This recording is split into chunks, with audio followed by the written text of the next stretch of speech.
बिस्मिल्लाहिर्रहमानिर्रहीम। तबारकल्लज़ी नज़्ज़लल फ़ुरक़ान अला अब्दिही लियकून लिलआलमीन नज़ीरा। बिस्मिल्लाहिर्रहमानिर्रहीम। नहमदुहु व नुसल्ली अला रसूलिहिल करीम, अम्मा बाद। अऊज़ु बिल्लाहि मिनश शैतानिर रजीम। बिस्मिल्लाहिर्रहमानिर्रहीम।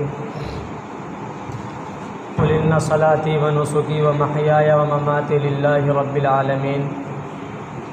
व क़ाल फ़ी मौज़िइन आख़र वल फ़ज्र व लयालिन आश्र।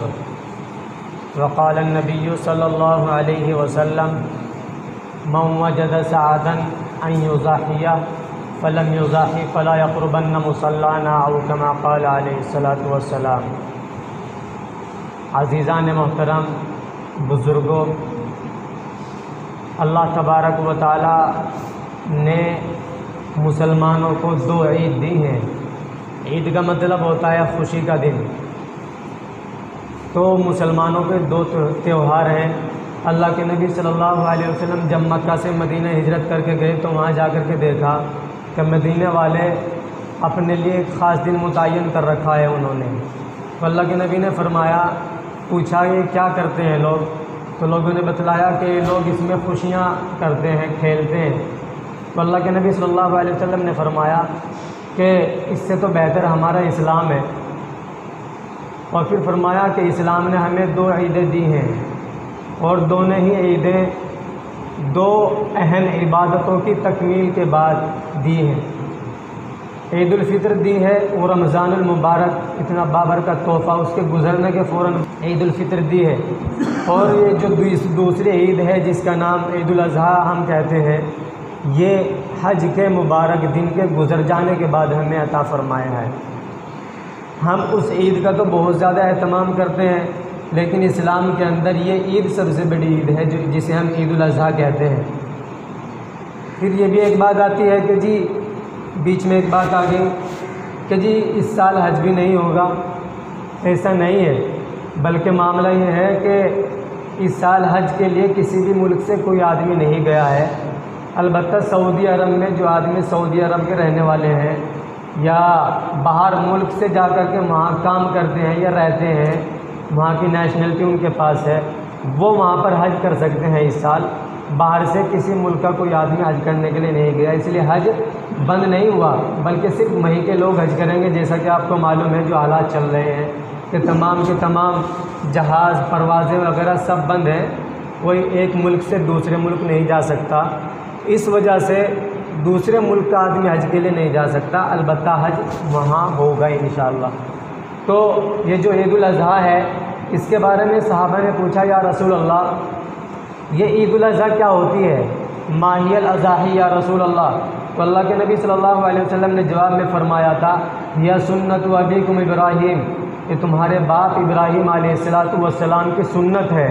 वो जो वाक़या है मैं उसे पूरा तो बतलाना नहीं चाहता, लेकिन बहरहाल एक ऐसा इंसान कि जिसको अल्लाह तबारक व तआला ने नबूवत अता फ़रमाई हो और जिसकी उम्र तकरीबन 86 साल हो चुकी हो और उसके यहाँ कोई औलाद ना हो, वो अल्लाह तबारक व तआला के सामने अपने हाथ को दराज़ करे और सवाल करे, रब्बी हबली मिनस सालिहीन, कि अल्लाह मुझे नेक साले औलाद अता फ़रमा। अल्लाह तबारक व तआला 86 साल के बाद किसी को कोई औलाद अता फ़रमाए और इस बुढ़ापे की हालत में, जबकि वो ये सोचे कि अब ये औलाद पैदा हुई है और जब इसकी कुछ उम्र होने लग जाए, सिन्ने शूर को वो पहुँच जाए, बालिग़ होने के करीब वो पहुँच जाए, तब इंसान ये सोचता है कि मेरी बुढ़ापे की लाठी बनेगा। तो हज़रत इब्राहीम अलैहिस्सलातु वस्सलाम को भी अल्लाह ने 86 साल के बाद एक बेटा अता फ़रमाया। जब वो कुछ बड़ा हुआ, अल्लाह तबारक व तआला ने हज़रत इब्राहीम को ख्वाब दिखाया कि हम आपसे वो चीज़ मांगते हैं कि जो आपको सबसे ज़्यादा पसंद हो, क्योंकि अल्लाह ने कुरान में ख़ुद फरमाया, लन तनालुल बिर्रा हत्ता तुनफ़िक़ू मिम्मा तुहिब्बून, कि अगर तुम नेक बनना चाहते हो, अल्लाह के यहाँ महबूब बनना चाहते हो, तो याद रखो अल्लाह तबारक व तआला के यहाँ महबूब तुम उसी वक्त बन सकते हो जबकि तुम अल्लाह की राह में सबसे ज़्यादा महबूब चीज़ को कुर्बान ना कर दो। तो इसलिए हज़रत इब्राहीम को ख्वाब नज़र आया, और नबियों का ख्वाब कोई वैसा नहीं होता है बल्कि वो सच्चा ख्वाब होता है। हज़रत इब्राहीम को ख्वाब में नज़र आया कि हम आपसे आपकी सबसे महबूब चीज़ मांग रहे हैं। एक दिन ख्वाब आया, अगले दिन फिर ख्वाब आया कि हम आपसे आपके बेटे की कुर्बानी मांग रहे हैं। फिर तीसरे दिन यही ख्वाब आया। हज़रत इब्राहीम ने सोचा कि हो सकता है अल्लाह तबारक व तआला ने मुझे ये चीज़ ऐसे मौके पर अता फरमाई है, अल्लाह इसकी कुर्बानी मांग रहे हैं। हज़रत इब्राहीम अलैहिस्सलातु वस्सलाम उसको लेकर के कुर्बानी के लिए चल देते हैं। और फिर वो वाक़या आता है कि हज़रत इब्राहीम अलैहिस्सलातु वस्सलाम जब अपने बेटे हज़रत इस्माईल अलैहिस्सलाम के गले पर छुरी रखते हैं तो अल्लाह तबारक व तआला फ़ौरन वहाँ पर एक मेंढे को भेज देते हैं, जिससे हज़रत इब्राहीम पता लगा लेते हैं कि हाँ भाई अल्लाह तबारक व तआला ने मेरी इस कुर्बानी को अपनी बारगाह में कबूल फरमा लिया है। लिहाजा उस मेंढे को हज़रत इब्राहीम अलैहिस्सलातु वस्सलाम कुर्बान करते हैं। तो इस वजह से अल्लाह के नबी ने फरमाया कि ये जो कुर्बानी की जाती है ये तुम्हारे बाप हज़रत इब्राहीम अलैहिस्सलातु वस्सलाम की सुन्नत है। तो ये लंबा चौड़ा वाक़या है जिसे मुख्तलिफ़ मुकर्रिरीन से और मुख्तलिफ़ जगहों पर आप हज़रात ने सुना होगा। ये छोटा सा चंद बिल्कुल मुख्तसर करके मैंने आप हज़रात के सामने बतला दिया है। अब आता है वो मरहला कि जी कुर्बानी किसके ऊपर वाजिब होती है। आम तौर पर हमारे यहाँ ये चला आता है कि अगर कोई आदमी किसी घर के अंदर कोई बड़ा आदमी है, बड़े आदमी का मतलब जो ज़िम्मेदार होता है, अगर उसने कुर्बानी कर ली तो सबकी तरफ से अदा हो जाएगी, ऐसा नहीं है। बल्कि ये बात याद रखनी चाहिए कि कुर्बानी वाजिब होती है हर उस आदमी पर कि जिसके ऊपर ज़कात वाजिब होती है। लेकिन ज़कात तब वाजिब होती है जबकि वो माल कि जिसके ऊपर ज़कात वाजिब हो रही है पूरे साल से उसके पास मौजूद हो। लेकिन कुर्बानी के अंदर मसला ये है कि अगर पूरे साल उसके पास वो माल नहीं रहा, माल कितना होना चाहिए ये भी बतलाता चलो कि जिस आदमी के पास इतना माल हो कि जिससे वो 52.5 तोला चांदी ख़रीद सकता है, कम से कम 52.5 तोला चांदी वो जितने पैसों से ख़रीद सकता है, या 52.5 तोला चांदी उसके पास है या उसकी घरवाली के पास है, या बैंक बैलेंस है उसके पास इतने पैसे हैं, या ज़रूरत से ज़ायद सामान इतना है उसके पास। ज़रूरत से ज़ायद सामान किसे कहते हैं? जिसे हम रोज़मर्रा इस्तेमाल नहीं करते, वैसे पड़ा हुआ है। तो ज़रूरत से ज़ायद सामान इतना है कि अगर उसको बेचा जाए तो उसको बेच करके 52.5 तोला चांदी ख़रीदी जा सके। अगर किसी आदमी के पास इतना माल है तो उसके ऊपर कुर्बानी वाजिब होती है। अगर बाप के पास इतना माल है तो बाप के ऊपर अलग से कुर्बानी वाजिब होगी। बीवी के पास अलग से इतना माल है कि जिससे 52.5 तोला चांदी खरीदी जा सकती है, उसके ऊपर अलग से कुर्बानी वाजिब होगी। बच्चे के पास अलग से इतना माल है, उसके ऊपर अलग से कुर्बानी वाजिब होगी। तो ऐसा नहीं हो सकता कि जी जो घर के अंदर ज़िम्मेदार है बस वो अदा कर दे, उसके अदा करने से सबकी तरफ से अदा हो जाएगा। बल्कि नहीं, जितने घर के अंदर अफराद हैं अगर उनके पास इतना माल है, मैं नहीं कहता, मान लो किसी आदमी किसी औरत के पास अगर 1 तोला सोना है, 1 तोला सोने की कीमत कितनी होती है? तकरीबन 40-45 हज़ार रुपये के करीब बैठ रही है फ़िलहाल। लेकिन चांदी उसके पास कितनी है? 2-3 तोला है। अगर इसको सारे को जोड़ करके देखा जाए तो ये इतना बन जाता है कि जिससे 52.5 तोला चांदी कई मरतबा ख़रीदी जा सकती है। या किसी के पास आसान तरीके से अंदाज़ा लगाया जा सकता है कि अगर किसी आदमी के पास तकरीबन 25 से 30 हज़ार रुपये के दरमियान किसी आदमी के पास अगर इन 3 दिनों में आ जाएं, यानी कि जिसमें कुर्बानी होती है 10, 11 और 12 ज़िलहिज्जा, जो चांद की तारीख होती है, अगर किसी आदमी के पास 25 से 30 हज़ार रुपये किसी आदमी के पास कहीं से आ जाएं, या किसी के पास किसी से उसने उधारे दे रखे थे वो उसके पास आ गए, तब भी उसके ऊपर कुर्बानी वाजिब हो जाती है। अगर अपने पास नहीं है, बीवी के पास इतना माल है, इतनी चांदी है कि जिससे 52.5 तोला चांदी खरीदी जा सकती है, या 25 से 30 हज़ार रुपये के दरमियान उसके पास पैसे रखे हुए हैं, उसके ऊपर भी अलग से कुर्बानी वाजिब हो जाएगी। रही ये बात कि बहुत से लोग कुर्बानी करते हैं वाजिब और उसके साथ साथ नफल कुर्बानी करते हैं, तो याद रखनी चाहिए कि मिसाल हालात कुछ ऐसे हैं कि आदमी को अपनी वाजिब कुर्बानी ही अदा करनी चाहिए, नफल कुर्बानी इस साल ना करें तो बेहतर है। उस नफल कुर्बानी को गुरबा के अंदर अगर हम करना चाह रहे हैं, किसी के पास पैसे हैं, तो उस नफल कुर्बानी के जितने पैसे बैठते हैं उनको किसी मदरसे के अंदर, ताकि वो उससे मुदर्रिसीन की तनख्वाहें अदा कर दे, या किसी गरीब को दे देना चाहिए, बेहतर है। और ये भी याद रखना चाहिए कि नफली कुर्बानी के अंदर अगर कोई आदमी नियत कर ले सवाब की, अल्लाह के नबी सल्लल्लाहु अलैहि वसल्लम की तरफ से मैं इसको कुर्बान कर रहा हूँ और अपने जितने रिश्तेदार गुजरे अपने वालिदैन उनकी तरफ से, यानी उस एक कुर्बानी के अंदर आदमी कितनी भी कुर्बानी की नियत कर सकते हैं। जैसे अल्लाह के नबी सल्लल्लाहु अलैहि वसल्लम ने एक मेंढा कुर्बान किया था और उस एक मेंढे के अंदर अल्लाह के नबी ने ये नियत की थी कि अल्लाह जितने इस दुनिया के अंदर अब तक आ चुके हैं मेरे उम्मती जो अपनी तरफ से कुर्बानी नहीं कर सकते, गरीब लोग हैं, मैं उनकी तरफ से ये कुर्बानी कर रहा हूँ। तो अल्लाह के नबी सल्लल्लाहु अलैहि वसल्लम ने पूरी दुनिया इंसानियत के लिए अपनी तरफ से एक कुर्बानी की थी।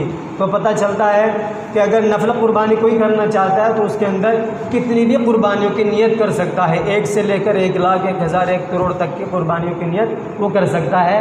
लेकिन कुर्बानी जो वाजिबी होती है, जो हमारे ऊपर वाजिब होती है, उसके अंदर ये नियत नहीं कर सकता, नफल कुर्बानी के अंदर कर सकता है।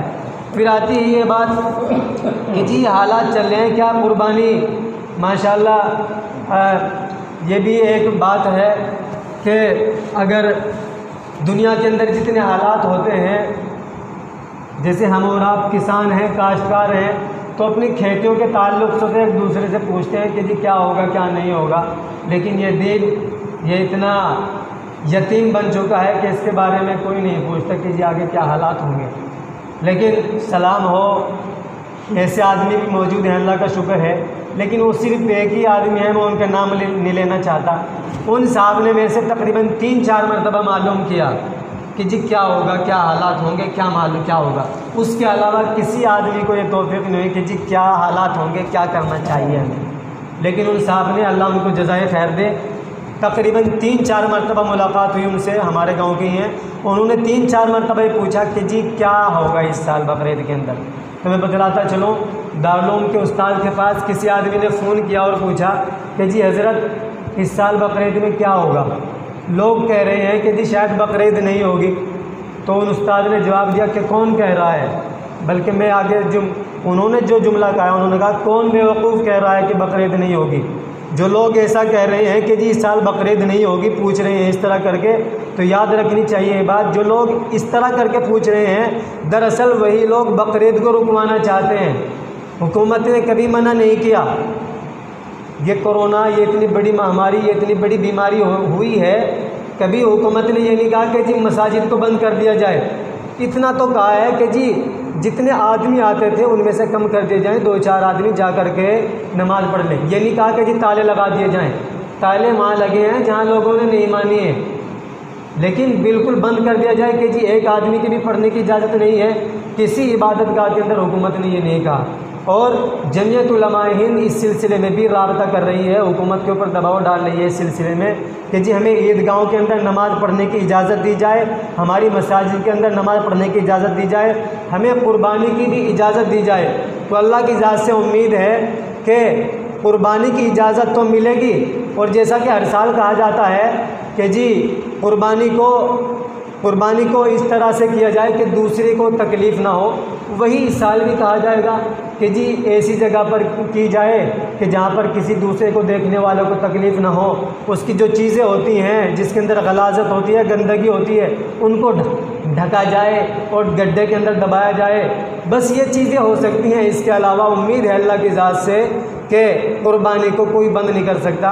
हुकूमत ये नहीं चाहती कि किसी की जो धार्मिक चीज़ें हैं उनके ऊपर बंदिश लगाई जाए। तो इसलिए जो लोग अब तक तशवीश में मुब्तला थे और ये सोच रहे थे कि शायद कुर्बानी हो या ना हो, जहन से निकाल देनी चाहिए कि कुर्बानी नहीं होगी, इंशाअल्लाह कुर्बानी हो करके रहेगी।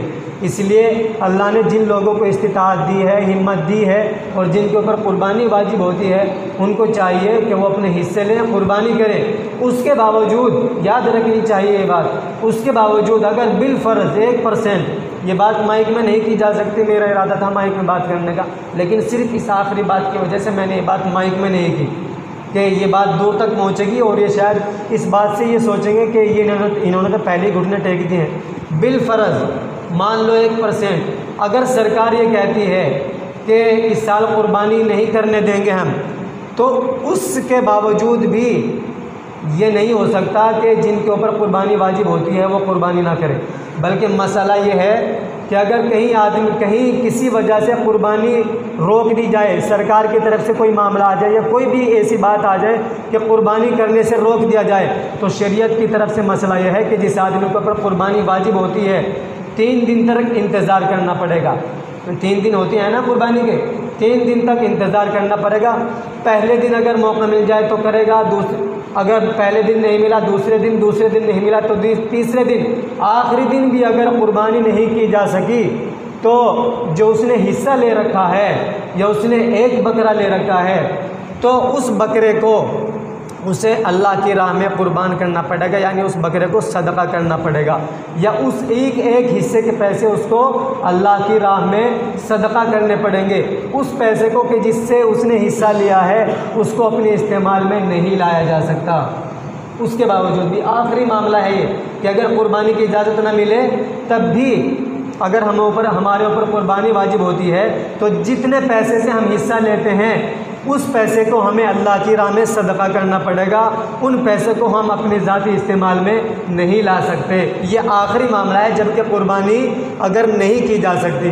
रहा मामला कुर्बानी की खालों का, उम्मीद है कि इस साल मदारिस वाले कुर्बानी की खालों को लेने के लिए ना आएँ। उनको क्या करना चाहिए, अपनी ज़ाती इस्तेमाल में नहीं ला सकते तो जाहिर सी बात है उनको क्या करना चाहिए, उनको बेच करके उनके पैसे जो होते हैं उनको भी अल्लाह की राह में हमें सदका करना पड़ेगा। अपने ज़ाती इस्तेमाल में भी हम उन पैसों को नहीं ला सकते। अल्लाह तबारक व तआला जो बातें कही गई हैं उन पर हमें अमल की तौफीक अता फरमाए। जो बातें आपकी समझ में नहीं आई हैं तो कोई भी आदमी किसी भी तरीके से मसला पूछ सकता है। जो मेरे याद होंगी इंशाअल्लाह उनको बतला दूँगा, और जो मुझे याद नहीं होगी मैं अपने असातिज़ा से, अपने काबिरीन से पूछ करके आप हज़रात की खिदमत में अर्ज़ कर दूँगा। अल्लाह हमें जो बातें कही गई हैं उन पर हमें सही समझकर उन पर अमल करने की तौफ़ीक़ अता फ़रमाए। और अल्लाह तबारक व तआला जो पूरी दुनिया के अंदर हालात आए हुए हैं, अल्लाह तबारक व तआला इन हालात को भी दुरुस्त फरमा दे।